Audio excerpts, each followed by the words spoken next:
রেশমি চুলের খোপায় আমি গোলাপ গেঁথে দিতাম, চাঁদের আলোয় নিভে যেত তোমার হাসির ছায়ায়।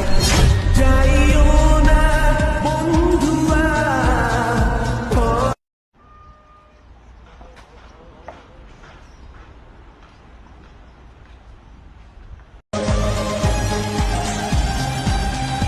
রেশমি চুলের খোপায় আমি গোলাপ গেঁথে দিতাম, চাঁদের